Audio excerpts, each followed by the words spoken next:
हमारा देश भारत है, नदी गोदावरी गंगा, लिखा इतिहास पर युग ने हमारा चित्र गौरंगा। हमारे देश की माटी अनोखी मूर्ति है गढ़ती, धरा क्या स्वर्ग पे भी जो गगन सोपान पर चढ़ती। यही वह देश है जिसका सदा हम जय मनाते हैं, समर्पण प्राण करते हैं, नमन के गीत गाते। इन्हीं पंक्तियों के साथ मैं रवि कुमार आप सभी को 74वें स्वतंत्रता दिवस की हार्दिक शुभकामनाएं देता हूँ।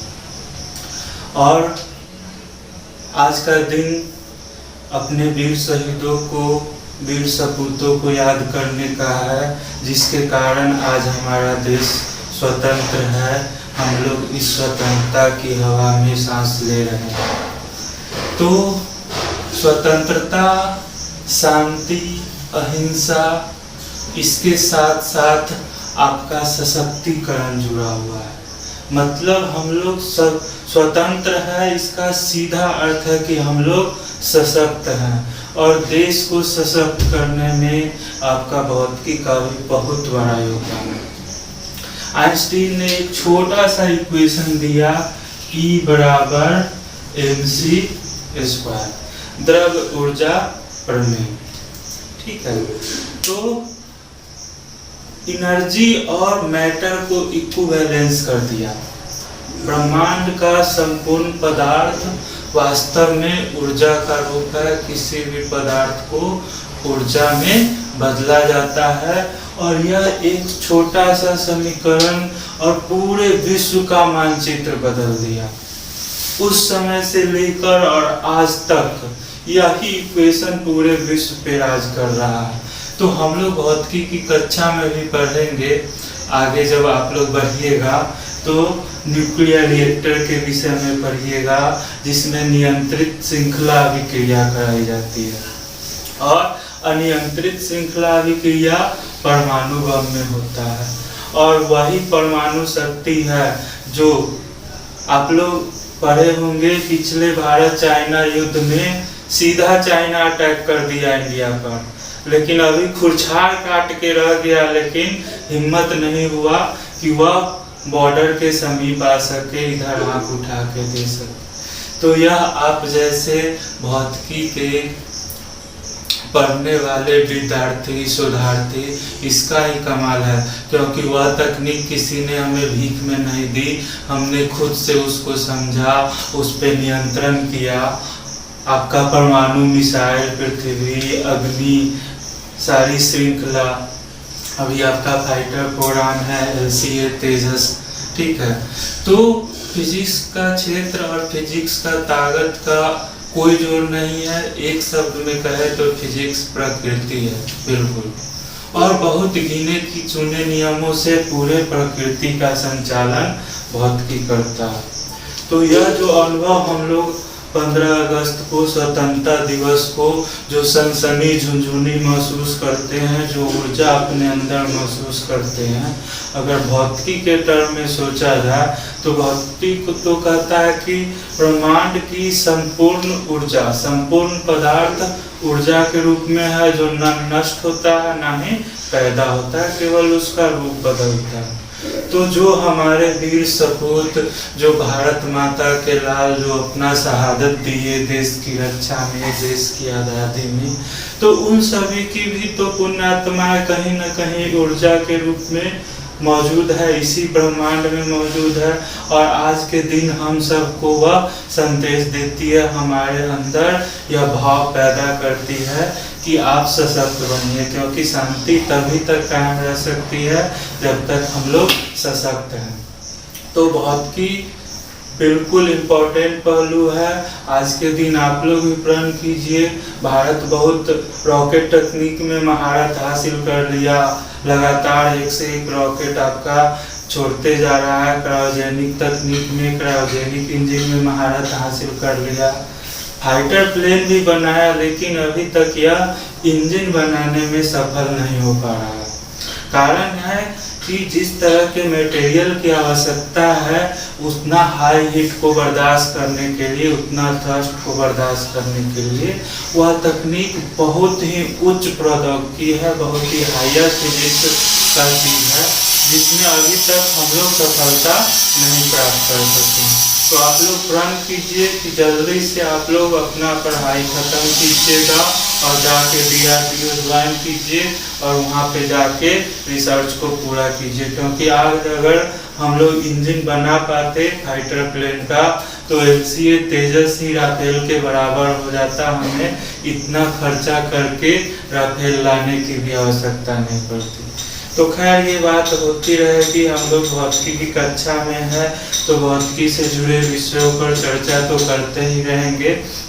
थोड़ा सा हम लोग क्लासरूम पे आ जाते हैं। लास्ट क्लास में हम लोग पढ़े थे कि कोई अनंत लंबाई का आवेशित तार, उसके समीप हमने विद्युत क्षेत्र निकाला था और कितना निकाला था, तो अगर कोई अनंत लंबाई का इस तरह से आवेशित तार था और इससे r दूरी पे इलेक्ट्रिक फील्ड निकाले थे कितना 1/2 pi epsilon not lambda by r।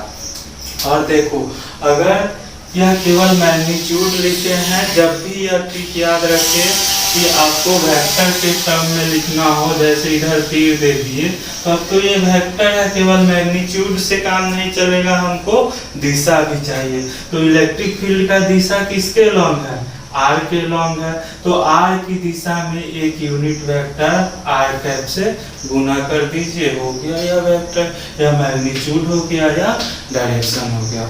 तो यह लास्ट क्लास में हम लोग पढ़ चुके हैं, इस पर काफ़ी चर्चा किए हैं और इसके आगे हम लोग पढ़ेंगे आवेश की पतली चादर। जैसे मान लो यह बोर्ड है तो यह बोर्ड को एक एकदम थिन शीट ऑफ चार्ज, उस पर भी काफ़ी चर्चा करेंगे कि पूरा पे मान लीजिए धन आवेश एक समान रूप से वितरित है। अब इसके समीप किसी बिंदु पे विद्युत क्षेत्र कितना होगा, यानी धातु की पतली चादर के समीप विद्युत क्षेत्र निकालना सीखेंगे। यह हम लोग का नेक्स्ट टारगेट है, बहुत इंटरेस्टिंग है। और जो लोग का अब लग रहा होगा जैसे पहले था कि सर चैप्टर 2 शुरू कीजिए, अब बहुत को होगा कि चैप्टर 3 जाना चाहिए, कैपेसिटर पढ़ेंगे हम लोग चैप्टर 3 में संधारित्र वगैरह के विषय में। तो उन लोगों के लिए भी जान लीजिए कि जैसे ही यह गॉस लॉ आपका शुरू हुआ, हम लाइन चार्ज से इलेक्ट्रिक फील्ड निकालना सीख रहे हैं, आगे धातु की चादर से या थिन शीट ऑफ चार्ज के समीप इलेक्ट्रिक फील्ड निकालना सीखेंगे, तो समझिए कि आपका उधर कैपेसिटर भी शुरू हो गया, क्योंकि उसमें भी 2 प्लेट रहता है, उसके बीच आपको विद्युत क्षेत्र निकालना होता है। एक शीट के लिए σ/2 एप्सिलॉन नॉट, वो r पे डिपेंड नहीं करता। तो काफ़ी इंटरेस्टिंग रहने वाला है और सबको समझ में भी आएगा, यह चीज़ गारंटी है कि आप लोग को काफ़ी मज़ा भी आएगा। लेकिन आज का क्लास में हम कुछ न्यूमेरिकल की चर्चा करेंगे। एक तो अभी लिख दिए हैं और बिल्कुल इसी से रिलेटेड है, वैल्यू रखेंगे मान निकल जाएगा। तो 2-3 न्यूमेरिकल जितना भी हो सकता है प्रैक्टिकली हम देखते हैं वह कर लेंगे। तो ये बात तो हो गई कि आज के क्लास की। इसके अलावा चूँकि ऑनलाइन आप लोग को अभी हम पढ़ा रहे हैं, अगर ऑफलाइन क्लास रहता तो आज हम सबसे पहले रिवीजन करवाते। तो चूँकि वीडियो आप लोग का सुरक्षित है, उन सारी चीज़ों को फिर से करना वह प्रैक्टिकल नहीं लगता है, उतना हमको सही भी नहीं है। आप लोग का जिम्मेवारी है कि आप रिवीजन कीजिएगा, लेकिन थोड़ी देर के लिए बिल्कुल मन को शांत कीजिए और आँख को बंद करके और पूरा कंसंट्रेशन से रिकॉल कीजिए कि कहाँ से हम लोग पढ़ना शुरू किए थे। और यह बहुत ही पावरफुल टूल है, बहुत ही इम्पोर्टेंट ट्रिक है रिवीजन करने का। तो बिल्कुल सब लोग आंख बंद करके और पहला क्लास से सोचिए तो कि कहाँ से हम लोग शुरू किए थे। तो मेरे साथ आप लोग भी सोचिए कितना रिकॉल कर पाते हैं। सबसे पहला क्लास में हम लोग पढ़े थे क्या, फ्रिक्शनल इलेक्ट्रिसिटी के विषय में, घर्षण के कारण जो आवेश उत्पन्न हो रहा था। एक से दूसरे में ट्रांसफर हो रहा था। धनावेश के विषय में पढ़े, ऋणावेश के विषय में पढ़े, मूल आवेश के विषय में पढ़े कि मूल आवेश इलेक्ट्रॉन और प्रोटॉन के पास था। उसके बाद modern electronic theory of charging पढ़े, यानी कि विद्युतीकरण का आधुनिक इलेक्ट्रॉनिक सिद्धांत पढ़े, जिसमें क्या हो रहा था, तो अगर इलेक्ट्रॉन एक्स्ट्रा आ जा रहा था निगेटिवली चार्ज हो गया, चला गया अगर उससे इलेक्ट्रॉन की कमी हो रही थी पॉजिटिवली चार्ज हो रहा था। और साथ ही हम लोग पढ़े थे क्वांटाइजेशन ऑफ चार्ज के विषय में कि आवेश जब भी ट्रांसफर होगा तो इलेक्ट्रॉन की पूर्ण संख्या के गुणक के रूप में होगा, Q बराबर प्लस माइनस एनी लिखे थे। तो क्वांटाइजेशन ऑफ चार्ज पढ़े थे। उसके आगे हम लोग कंजर्वेशन ऑफ चार्ज के विषय में भी पढ़े थे, ठीक है। और आवेश के बाद फिर बारी आई थी कूलम्ब लॉ की। कूलम्ब लॉ हम लोग अच्छी तरह से पढ़े। कूलम्ब लॉ से ही फिर हम लोग इलेक्ट्रिक फील्ड, विद्युत क्षेत्र के विषय में जाने, विद्युत बल रेखाओं के विषय में जाने, विद्युत बल रेखाओं के गुण के विषय में जाने कि कभी भी एक दूसरे को नहीं काटती है, क्यों नहीं काटती है एक दूसरे को, तो कटान बिंदु पे विद्युत क्षेत्र का दो दिशा हो जाएगा, क्योंकि वहाँ पे दो स्पर्श रेखा खींचा जा सकता है। विद्युत क्षेत्र बल रेखा पर किसी बिंदु पर अगर स्पर्श रेखा खींचते हैं तो वह विद्युत क्षेत्र की दिशा बताती है। तो ये सारी चीज़ों को काफ़ी डिटेल में हम लोग पढ़े। धनावेश से निकलती है, ऋणावेश समाप्त होती है, और यही सब चीज़ तो आपका पूछता है एग्जाम में भी। तो विद्युत बल रेखा के विषय में आप लोग पढ़े। उसके बाद बारी आई थी डायपोल की, विद्युत द्विध्रुव की। तो विद्युत द्विध्रुव के विषय में आप लोग पढ़े। द्विध्रुव डायपोल मोमेंट E के विषय में जाने, उसकी दिशा नेगेटिव से पॉजिटिव होती है। E का मैग्नीट्यूड तो किसी एक आवेश का परिमाण और डायपोल की लंबाई से गुना कर देते हैं। ये सारी चीज पढ़े थे। उसके अगला क्लास में आप लोग फोर्स ऑन डायपोल पढ़े थे कि अगर किसी द्विध्रुव को समरूप विद्युत क्षेत्र में रखते हैं तो उस पर नेट बल तो जीरो होता था, लेकिन नेट टॉर्क जीरो नहीं होता था। काफी इम्पोर्टेंट है अभी आप लोग के एग्जाम के व्यू से भी।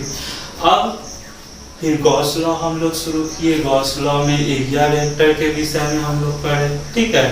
एरिया वेक्टर में जाने कि किसी भी सतह को या क्षेत्रफल को, जो कि एक्चुअल में अदिश राशि है लेकिन उसके साथ हम दिशा अटैच कर दिए। जैसे बोर्ड है, इसके पास कुछ एरिया है और इसका दिशा इस तरह से मार्कर के लंब कर दिए कि इस पे अभिलंब डालेंगे तो वह उसका दिशा बताएगा। जब एरिया वेक्टर को आप लोग जान लिए तो एरिया वेक्टर के बाद हम लोग विद्युत फ्लक्स के विषय में जाने कि कोई एरिया है उसके लंबवत दिशा में, यानी एरिया वेक्टर की दिशा में गुजरने वाली विद्युत बल रेखाओं की संख्या या उसकी माप को हम विद्युत फ्लक्स कहते हैं। विद्युत फ्लक्स निकालना सीखे E.ds करके।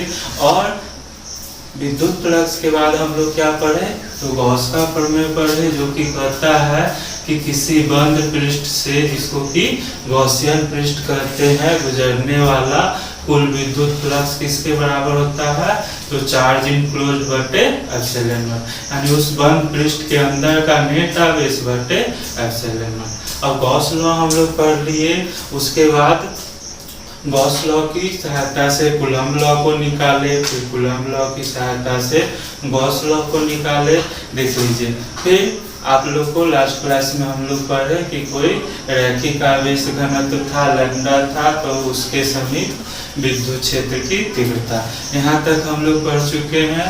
अगला टारगेट हम लोग का होगा कि कोई थीन शीट ऑफ चार्ज है, जैसे बोर्ड है, प्लस चार्ज दे दिया और एकदम पतला शीट है, आवेश का केवल एक ही लेयर है, तो इसके समीप विद्युत क्षेत्र क्या होगा।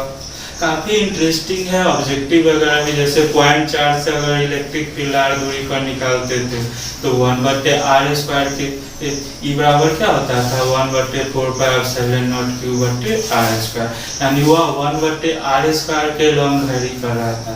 जबकि लाइन चार्ज के समीप अगर निकाले तो किसके अनुपात में बढ़ रहा है, 1/r के अनुपात में।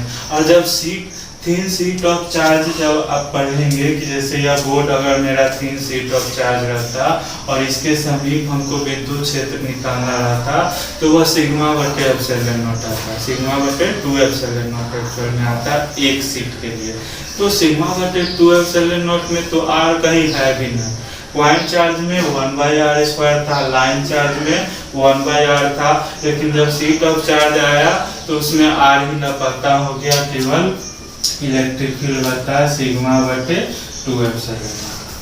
तो यह क्वेश्चन भी आपका पूछेगा, तो यही क्वेश्चन पूछ लेगा। दूसरा कहेगा किसके लंब वेरी करता है, आर पर निर्भर करता है नहीं करता है, तो वह आर पर निर्भर ही नहीं करता है, वह आर से उसको मतलब ही नहीं है। तो infinite thin sheet of charge है, इसके बहुत समीप में विद्युत क्षेत्र क्या रहेगा, कांस्टेंट रहेगा, वह आर पर निर्भर नहीं करेगा। तो उधर भी काफी चर्चा हम लोग करेंगे। बगल में कंस्ट्रक्शन वर्क कुछ चल रहा है, थोड़ा बहुत आवाज आएगा, लेकिन इंटरटेनमेंट चैनल तो है नहीं। अगर सीखने का चाह है तो आप लोग आसानी से फिल्टर कर लीजिएगा। तो हम अपना काम कर रहे हैं, आप लोग भी अपना काम जारी रखिएगा। यहाँ पे आ जाइए सब लोग। क्वेश्चन आपका बोर्ड पे लिखा हुआ है, कुछ न्यूमेरिकल आज हम लोग कर लेंगे। तो सबसे पहले क्वेश्चन देख लीजिए ध्यान से सब लोग। कह रहा है कि an infinite line charge produces a electric field E of 9 × 10⁴ newton coulomb inverse at a distance of 4 centimetre. Calculate the linear charge density. Hindi में भी पढ़ ले रहे हैं।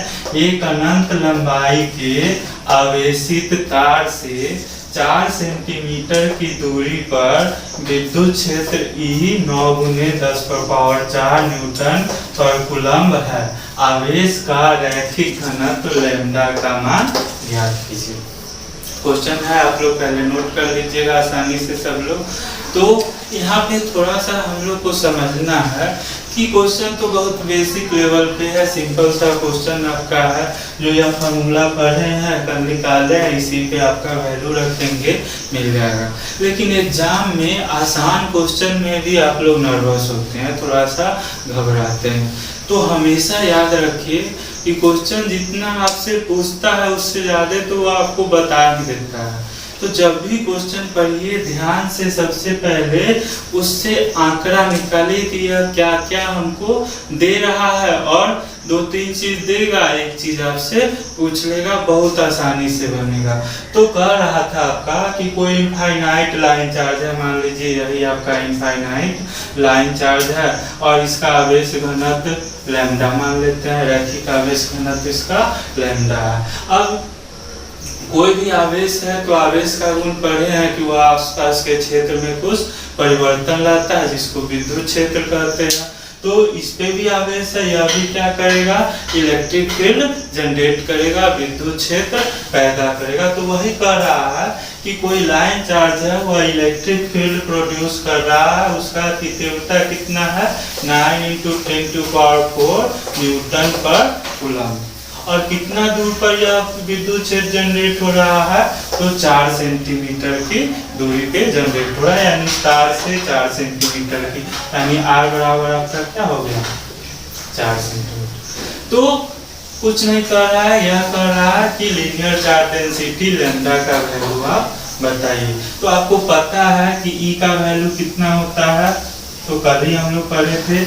E का वैल्यू वहाँ लिखा हुआ भी है 1/2 पाई एप्सिलॉन नॉट लैम्डा/r। यह मैग्नीट्यूड केवल लिख दिया है। अब क्वेश्चन में क्या क्या चीज आपको पता है देख लीजिए। तो E का मैग्नीट्यूड आपको दे दिया है कितना, 9 × 10⁴ न्यूटन पर कूलम्ब। यह क्वेश्चन में दी है ना इलेक्ट्रिक फील्ड का मान। और R का वैल्यू आपको पता है कितना, 4 सेंटीमीटर। इसको क्या लिख दीजिएगा, तो मीटर में बदलिएगा, 100 से भाग दीजिएगा, यह कितना हो जाएगा, तो R बराबर 4 × 10⁻⁻² मीटर। 10 है, 2 जीरो है, ऊपर गया क्या हो गया 10⁻²। तो ध्यान रखना है कि अगर ऐसा क्वेश्चन बनाइएगा सारा यूनिट को ऐसा यूनिट में कन्वर्ट कर लेंगे। तो अब ई का वैल्यू पता है, आर का वैल्यू पता है। एक चीज और आप लोग पढ़े थे, दिखाया गए थे कूलम्ब लॉ में कि 1/4 पाई एप्सिलॉन नॉट का वैल्यू कितना होता था 9 × 10⁻⁹। यह हम लोग सबको याद रहना चाहिए। तो यहाँ पे आप देख लीजिए कि ई का वैल्यू तो आपको पता है कितना है, ई के जगह पे जो ई का वैल्यू है रख देते हैं 9 × 10⁹ और बराबर। और चूंकि यहाँ पर देखो 1/2 पाई एप्सिलॉन नॉट है, जबकि हमको वैल्यू किसका पता है 1/4 पाई एप्सिलॉन नॉट का 9 × 10⁻⁹ होता है। तो क्या चालाकी करेंगे कि ऊपर में 2 से गुना कर दिए और नीचे भी 2 से गुना कर देंगे। अब क्या हो जाएगा, तो ऊपर भी 2 से नीचे भी 2 से करेंगे, कट जाएगा, कोई फर्क नहीं है। तो इसको 1/2 पाई एप्सिलॉन नॉट को लिख सकते हैं 2/4 पाई एप्सिलॉन नॉट λ/r। कोई समस्या नहीं हो रहा होगा मेरे ख्याल से। 1/2 पाई एप्सिलॉन नॉट को किस फॉर्म में लिया है 1/4 पाई एप्सिलॉन नॉट। तो कोई भी चीज है ऊपर भी सेम चीज नीचे भी सेम चीज से गुना कीजिएगा, रिजल्ट नहीं बदलेगा। तो ऊपर भी 2 से गुना कर दिए, नीचे भी 2 से किए, तो 2 पाई एप्सिलॉन नॉट क्या हो गया 4 पाई एप्सिलॉन नॉट λ/r। अब वैल्यू रखिए 9 × 10⁻⁹ बराबर, और 1/4 पाई एप्सिलॉन नॉट के जगह पे कितना लिख देंगे 9 × 10⁻⁹। ई का वैल्यू देखो, सॉरी हम मिस्टेक कर रहे हैं, ई का वैल्यू 10⁻⁴ है। तो 1/4 पाई एप्सिलॉन नॉट के जगह पे 9 × 10⁻⁹ हो गया। 2 आपका है रहने दिए, लैम्डा एज इट इज है, और आर के जगह पे कितना निकाले हैं 4 × 10⁻⁻²। यह वैल्यू आपने मीटर में कन्वर्ट किया था। तो सिंपल से देख रहे होंगे सब लोग, या 9 आपका कैंसिल ही हो रहा है। और हमको निकालना क्या है, लैम्डा का वैल्यू निकालना है। लैम्डा को एक तरफ कर लीजिए, या तिरछा गुना हो गया तो 10⁻⁴ × 4 × 10⁻⁻² बचा, और यह सब आपका नीचे चला जाएगा तो 10⁻⁹ × 2। देख लीजिए सिंपल कैलकुलेशन आपका है। तो 2 देख लो 2 बार में कट गया। अब यह आपका लैम्डा हो गया 2 गुने, अब 10⁻⁴ है लिख दिए, या -2 है लिख दिए, और यह 9 है ऊपर जाएगा क्या हो जाएगा -9 हो जाएगा। तो यहाँ से लैम्डा बराबर आपको मिला 2 गुने 10⁻⁴ कितना हो जाएगा, तो 9 2 11, 11 में से 4 जाएगा, कितना हो जाएगा -7। तो कूलम्ब पर मीटर। तो लैम्डा का मात्रक रैखिक आवेश घनत्व है, क्या होगा कूलम्ब पर मीटर होगा। तो यह रिजल्ट आपको आसानी से आ गया 2 × 10⁻⁻7 कूलम्ब पर मीटर। अच्छा से देख लीजिए, आपको इलेक्ट्रिक फील्ड का वैल्यू पता ही था, आर का वैल्यू क्वेश्चन दे रहा था 4 सेंटीमीटर, उसको लिख दिए 4 × 10⁻² मीटर। कल यह रिजल्ट आपने निकाला ही था कि कोई रैखिक आवेश घनत्व है, उससे आर दूरी पे electric field 1/2 pi epsilon not λ/r होता। कुछ नहीं किया, मैथ का काम है, 6 7 8 क्लास का काम है। ई के जगह पे ई का वैल्यू 9 × 10⁻⁴ रखे, 1/2 पाई एप्सिलॉन नॉट था, इसको 1/4 पाई एप्सिलॉन नॉट के रूप में ले आया। चालाकी से क्या किए, ऊपर भी 2 से गुना कर दिए, नीचे भी 2 से, तो नीचे हो गया 4 पाई एप्सिलॉन नॉट λ/r। तो यहाँ से देख लीजिए 9 × 10⁻⁴ हो गया, और 1/4 पाई एप्सिलॉन नॉट के जगह पे 9 × 10⁹ आ गया। 2 था रहने दिए, लैम्डा था रहने दिए, और बटा आर के जगह पे हो गया 4 × 10⁻⁻²। 9 से 9 आपका कट गया। आप सबको अरेंज करना था, लैम्डा का वैल्यू चाहिए, लैम्डा एक तरफ किए, या आपका तिरछा गुना हो गया तो 10⁻⁴ × 4 × 10⁻⁻² बटा में आ गया 10⁻⁹ × 2 से या 4 2 बार में कट गया, बच गया आपका 2 गुने 10 के पावर 4, यह -2 था और यह 9 नीचे था ऊपर गया -9 हो गया, तो 4 - 11 कितना बचा -7 बचा। तो लैम्डा हो गया 2 गुने 10⁻⁻7 और मात्रक क्या होता है लीनियर चार्ज डेंसिटी का, तो लैम्डा बराबर क्या होता है Q/L यानी कि कूलम पर मीटर। तो ये आपका मात्रक हो गया। एग्जाम में मात्रक का खास ख्याल रखिएगा। तो ये क्वेश्चन आसानी से हो गया, इसको नोट कीजिए। एक और क्वेश्चन लिखते हैं। अगला क्वेश्चन काफी इंटरेस्टिंग है, आप लोग ध्यान से देखिएगा। काफी एग्जाम में पूछ चुका है यह क्वेश्चन, और एकदम समझो कि गॉस लॉ को सीधे नहीं पूछ के, गॉस लॉ क्या है टोटल इलेक्ट्रिक फ्लक्स फाई बराबर Q/ε0, तो उसी को यह डायरेक्ट नहीं पूछ के न्यूमेरिकल के तौर पे आपको पूछ रहा है। और चुटकी में ऐसे देखिएगा आप लोग को बनेगा। पहले क्वेश्चन सब लोग ध्यान से देख लीजिए। कह रहा है कि एक बिंदु आवेश Q 10 सेंटीमीटर भुजा के एक घन के केंद्र पर स्थित है। तो पहला क्वेश्चन है घन के संपूर्ण पृष्ठ से गुजरने वाला कुल विद्युत फ्लक्स फाई का मान ज्ञात करें। पहला क्वेश्चन हो गया। दूसरा क्वेश्चन कर रहा है घन के किसी एक पृष्ठ से गुजरने वाले विद्युत फ्लक्स का मान ज्ञात करें। तो मान लीजिए आपका यह एक घन बना लेते हैं। घन सब लोग को पता है कैसा होता है, 3 डायमेंशनल फिगर है आपका, है ना। तो इस घन के बिल्कुल ठीक सेंटर पर केंद्र पर एक आवेश Q रखा गया है, ठीक है। तो गॉसियन सरफेस का कल्पना हम लोग करते थे कि वह एक बंद पृष्ठ हो, जैसे यह रूम है। तो इसमें कितना भुजा है, नीचे आपका फर्श और छत 2 पृष्ठ हो गया और 4 दीवार हो गया। तो टोटल कितना पृष्ठ हो गया 6 पृष्ठ हो गया। और यह सभी तरफ से क्या है बंद है, यानी घन को भी हम लोग क्या मान सकते हैं एक गॉसियन पृष्ठ मान सकते हैं, जिसमें पृष्ठों की संख्या कितनी है 6 है। और तो इसी तरह से कोई घन दे दिया है, एक भुजा आपका कर रहा है 10 सेंटीमीटर, तो सब कितना होगा 10 सेंटीमीटर ही होगा। और उसके ठीक केंद्र पर घन के बिल्कुल केंद्र पे एक आवेश Q रख दिया है। तो टोटल इलेक्ट्रिक फ्लक्स, यह घन आपका बंद गॉसियन सरफेस है ही, इसके अंदर का आवेश आपको Q पता है ही। और गॉस लॉ अभी हाल फिलहाल आपने पढ़ा ही है कि टोटल इलेक्ट्रिक फ्लक्स फाई बराबर क्या होता है Q/ε0। हो तो गया आंसर। इससे आसान क्या हो सकता है।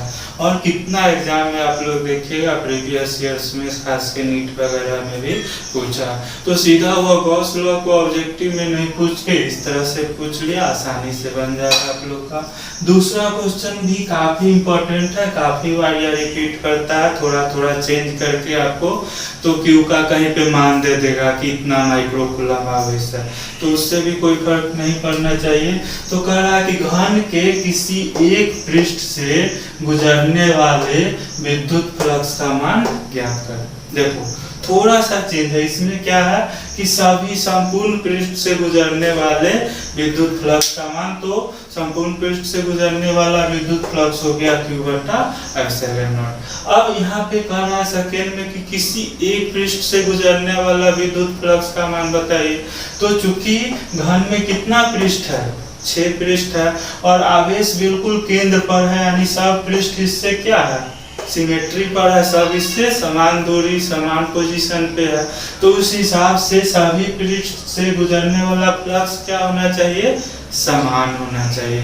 तो अगर 6 पृष्ठ है, यानी कि 6 पृष्ठ से गुजरने वाला, चूंकि 6 पृष्ठ से गुजरने